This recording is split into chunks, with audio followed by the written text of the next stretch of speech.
target New Yorkers. You have 1 minute.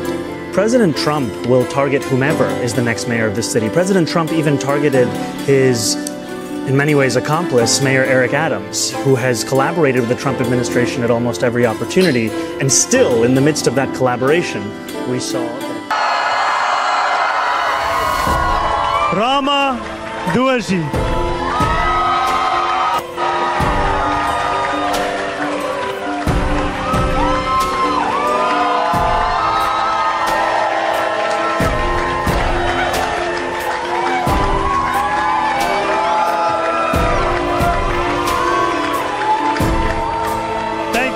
Sorak gembira membelah langit kota New York. Tapi ini bukan sekadar pesta demokrasi. Ini adalah titik balik sejarah. Detik ketika sebuah nama, Zohran Mamdani, meletus dari bilik suara dan menggemakan satu pesan ke seluruh dunia. Zaman telah berubah. Dari lorong-lorong distrik Queens hingga ke pusat kekuasaan kota paling berpengaruh di Amerika, seorang pria muda berusia 33 tahun, Muslim, sosialis demokrat, sekaligus anak imigran dari Uganda keturunan India, menantang takdir politik yang selama ini hanya dikuasai elit lama. Assalamualaikum warahmatullahi wabarakatuh. Waalaikumsalam. Assalamualaikum warahmatullahi wabarakatuh. Waalaikumsalam. My name is Zohran Mamdani, and I'm wishing everyone an Eid Mubarak. Eid Mubarak. We have won because New Yorkers had stood up. 43,5% suara untuk Mamdani dan hanya 36,4% untuk Andrew Cuomo, mantan gubernur yang pernah berjaya. Dunia politik Amerika menggigil. Siapa sangka suara perubahan begitu lantang hingga mengguncang tembok-tembok kekuasaan Partai Demokrat sendiri. Mamdani bukan politisi biasa. Ia adalah aktivis. Ia adalah suara Gaza di tengah hiruk-pikuk Manhattan. Ia adalah perlawanan yang berjalan tegak di tengah gelombang kritik, cemooh dan ketakutan. Ia bukan hanya kandidat. Ia adalah ide besar yang sedang tumbuh di tanah yang dulu menolak keberadaannya. Selama kampanye, musuhnya bukan hanya Cuomo, tapi stigma, tapi prasangka, tapi mesin-mesin tua kekuasaan yang takut pada seorang Muslim yang vokal, kritis terhadap Israel, dan berani berbicara tanpa topeng. Dan ketika kamera televisi menyorot wajahnya dan seorang pewawancara bertanya, apakah Anda akan menyambut Benjamin Netanyahu jika menjadi wali kota New York? Mamdani tidak ragu. Ia menjawab tajam, tidak. Sebagai wali kota New York City, saya akan menangkap Benjamin Netanyahu. The US is not a signatory to the ICC, so he can travel to the US, unlike a lot of other countries. Would a Mayor Mamdani welcome Benjamin Netanyahu to the city? No, as mayor, New York City would arrest Benjamin Netanyahu. This is a city that our values are in line with international law. It's time that our actions are also. Even though the US is not a signatory to the ICC? No, it's time that we actually step up and make clear what we are willing to do to showcase the leadership that is sorely missing in the federal administration. Tonight, we made history. Sontak, dunia terdiam. Sebuah kalimat yang membuat sebagian orang menggigil dan sebagian lainnya bersorak. Ia menegaskan lagi, tanpa gentar, ini adalah kota yang nilai-nilainya sejalan dengan hukum internasional. Sudah saatnya tindakan kita juga demikian. Ucapan itu bukan hanya keberanian, itu adalah pernyataan moral. Ia bukan hanya ingin mengelola kota, ia ingin mengembalikan nurani politik di kota yang dijadikan simbol kapitalisme dunia. Namun jalan Mamdani tidak mulus, kekhawatiran mengunung. Sebagian komunitas Yahudi dan pro-Israel resah. Isu antisemitisme mulai dilemparkan. Tapi Mamdani tidak goyah, karena yang ia lawan bukan satu kaum, tapi kezaliman yang dilakukan atas nama kekuasaan. Zohran Mamdani adalah simbol dari apa yang selama ini dikira mustahil. Bahwa seorang Muslim, seorang imigran, seorang idealis bisa berdiri di jantung Amerika. Bukan untuk tunduk, tapi untuk mengguncang.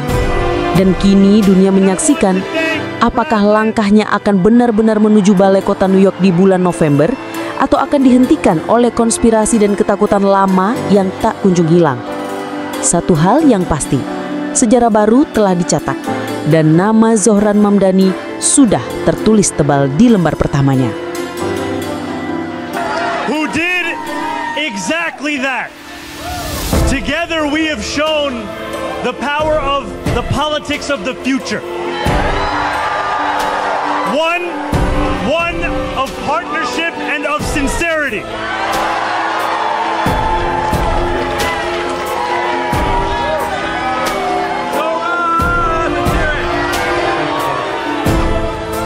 Today, 8 months after launching this campaign, with the vision of a city that every New Yorker could afford, we have won.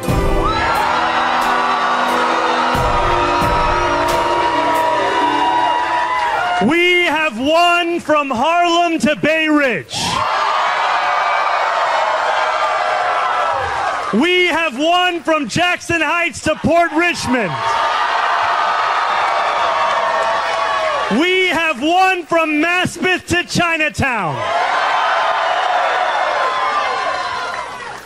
We have won because New Yorkers have stood up for a city they can afford. A city where they can do more than just struggle. One where those who toil in the night can enjoy the fruits of their labor in the day. Where hard work is repaid with a stable life. Where 8 hours on the factory floor or behind the wheel of a cab is enough to pay the mortgage. It is enough to keep the lights on. It is enough to send your kid to school. Where rent-stabilized apartments are actually stabilized. Where buses are fast and free. Where childcare doesn't cost more than CUNY. And where public safety keeps us truly safe. And it's where the mayor will use their power to reject Donald Trump's fascism. To stop masked ICE agents from deporting our neighbors. And to govern our city as a model for the Democratic Party. A party where we fight for working people with no apology. A life of dignity should not be reserved for a fortunate few. It should be one that city government guarantees for each and every New Yorker. If this campaign has demonstrated anything to the world, it is that our dreams can become reality. Dreaming demands hope. And when I think of hope, I think of the unprecedented coalition of New Yorkers that we have built. For this is not my victory. This is ours. It is the victory of the Bangladeshi auntie who knocked on door after door until her feet throbbed and her knuckles ached.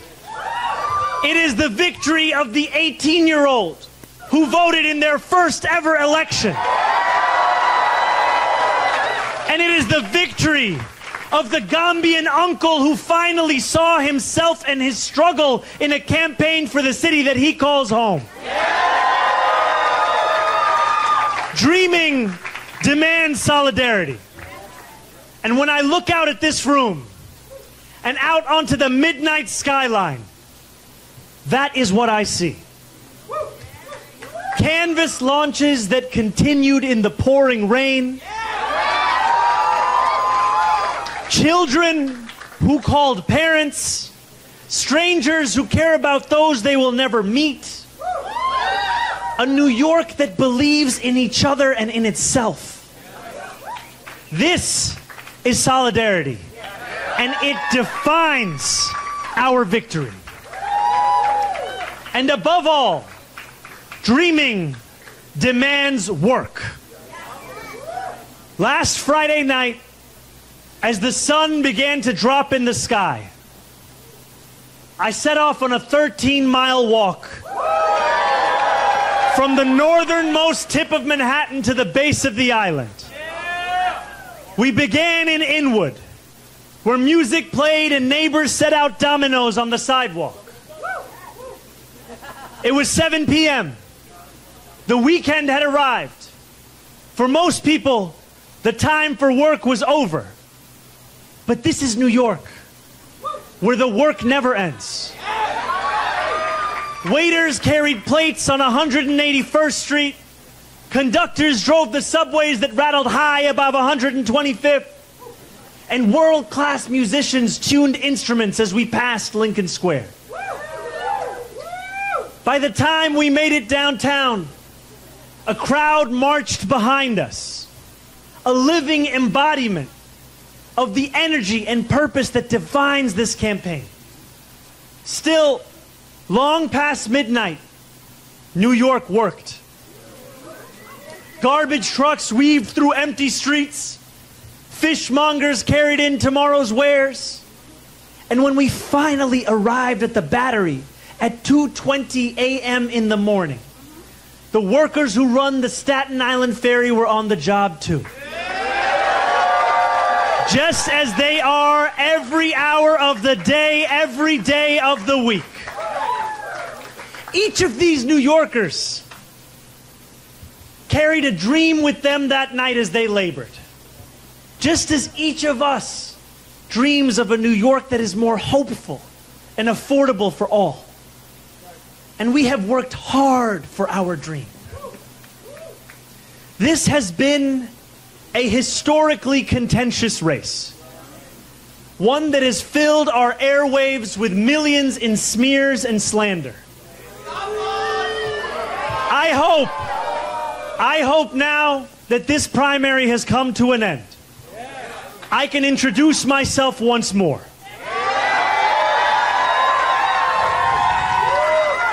Not as you've seen me in a 30-second ad or in a mailer in your mailbox, but as how I will lead as your mayor. I will be the mayor for every New Yorker. Whether you voted for me, for Governor Cuomo, or felt too disillusioned by a long, broken political system to vote at all, I will fight for a city that works for you, that is affordable for you, that is safe for you. I will work to be a mayor you will be proud to call your own. I cannot promise that you will always agree with me, but I will never hide from you. If you are hurting, I will try to heal. If you feel misunderstood, I will strive to understand. Your concerns will always be mine, and I will put your hopes before my own. And I know that those hopes extend beyond our 5 boroughs. There are millions of New Yorkers who have strong feelings about what happens overseas. I am one of them. And while I will not abandon my beliefs or my commitments, grounded in a demand for equality, for humanity, for all those who walk this earth, you have my word to reach further, to understand the perspectives of those with whom I disagree, and to wrestle deeply with those disagreements. Let me close with this. In these dark times, I know that it is harder than ever to keep faith in our democracy. It has been attacked by billionaires and their big spending, by elected officials who care more about self-enrichment than the public trust, and by authoritarian leaders who rule through fear. But above all, our democracy has been attacked from within. For too long, New Yorkers have strained to find a leader who represents us, who puts us first. And we have been betrayed time and again. After so many disappointments, the heart hardens. Belief becomes elusive. And when we no longer believe in our democracy, it only becomes easier for people like Donald Trump to convince us of his worth. For billionaires to convince us that they must always lead. As FDR said, democracy has disappeared in several other great nations. Not because the people disliked democracy, but because they had grown tired of unemployment and insecurity, of seeing their children hungry while they sat helpless in the face of government confusion and weakness. In desperation, they chose to sacrifice liberty in the hope of getting something to eat. New York, if we have made one thing clear over these past months, it is that we need not choose between the two. We can be free and we can be fed. We can demand what we deserve. And together we have built a movement where everyday New Yorkers recognize themselves in our vision of democracy. Every new voter registered, that is faith renewed. Every voter who traveled through withering heat to the polls, that is faith renewed. And every New Yorker who sees solutions to the daily challenges they face in this campaign, that is faith renewed.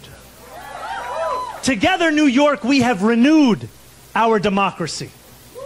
We have given our city permission to believe again. And I pledge to you that we will remake this great city, not in my image, but in the image of every New Yorker who has only known struggle. In our New York, the power belongs to the people.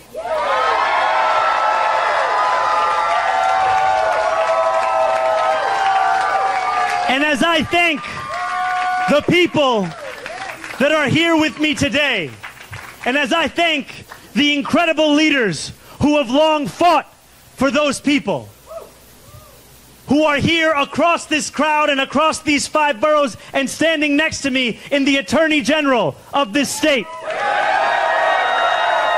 in the public advocate of this city, in our Congresswoman, Nydia Velasquez, in our Controller, Brad Lander, and in every single person who believed in this campaign long before it was easy to do so. And you believed when it was difficult. We dreamt in the night, and we are now building in the dawn. That new day, the one that we have yearned for, the one that we have struggled for, the one that we have knocked for, have texted for, have called for, the one that we have obsessed over. That new day is finally here, my friends. And it is here because you have delivered it.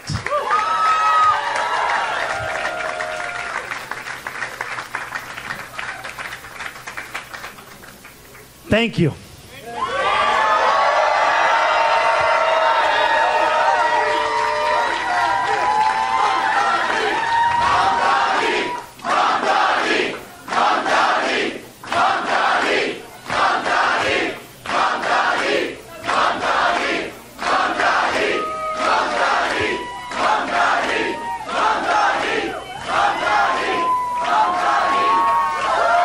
Thank you.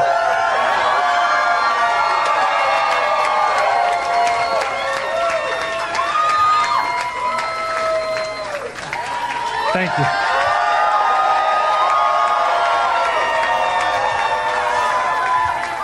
And as I thank you,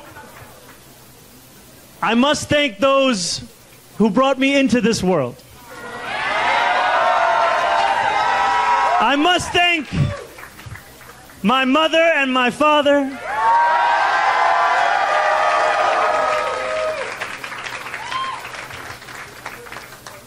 Mira and Mahmoud.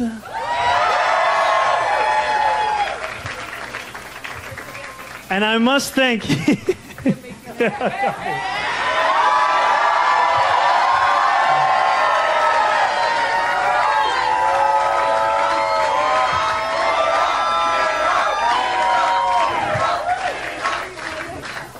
and I must thank my incredible wife, Rama Duaji.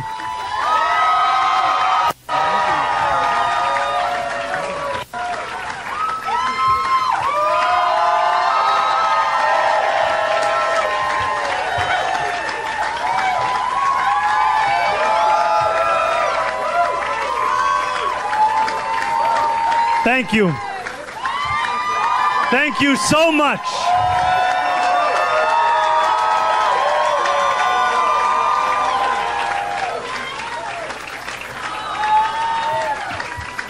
Now let us lead this city into one that is affordable for each and every New Yorker.